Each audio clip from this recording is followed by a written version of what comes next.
নতুন ভেন্যুতে নতুন কিছু করে দেখাতে প্রস্তুত টিম বাংলাদেশ। এর মধ্যে দ্বিতীয় টি-20 ভেন্যু তাওরাঙ্গা মাউন্ট মাঙ্গানুইতে পৌঁছেছে টাইগারেরা। নিউজিল্যান্ড থেকে বিস্তারিত জানাচ্ছেন দেব চৌধুরী।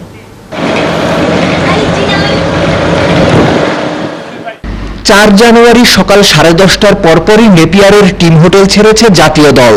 টাইগারদের পরের গন্তব্য তাওরাঙ্গা, ম্যাচ ভেন্যু মাউন্ট মাঙ্গানুইয়ের বে ওভাল, যে মাঠে আজ পর্যন্ত কোনো ম্যাচই খেলেনি বাংলাদেশ। আমার কাছে মনে হয় ভালো, অনেক কিছু জানি না হয়তো, তারপরেও আমরা যদি ফ্রেশ মাইন্ডে খেলতে পারি তো ইনশাল্লাহ ভালো স্টার্ট, যেটা আমরা সবসময় বিশ্বাস করি, আমাদের ভালো স্টার্টটা সবসময় ইম্পর্টেন্ট যে কোনো ফরম্যাটেই। তো এটা যদি করতে পারি দেন উইল সি। বরাবরের মতো নেপিয়ারের শেষ দিনেও ছিল ভক্তদের আনাগোনা। ক্রিকেটারদের বডি ল্যাঙ্গুয়েজ বলছিল নতুন ভেন্যুতে ভালো কিছুই করে দেখাতে চান। আমরা এখনো বিশ্বাস করি যে আমরা ওদেরকে হারাতে পারবো, এবং ইনশাল্লাহ যেটা আগে বললাম যে ছোট ছোট অপরচুনিটিগুলো আমরা কিছু কিছু ভুল করছি, ওই ভুলগুলো যদি আমরা শুধরে নিতে পারি তাহলে হয়তো অবশ্যই আমরা জিততে পারবো, এটা আমরা সবাই বিশ্বাস করি।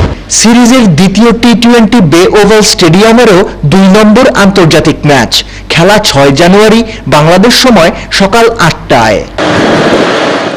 দেব চৌধুরী, 71, নেপিয়ার, নিউজিল্যান্ড।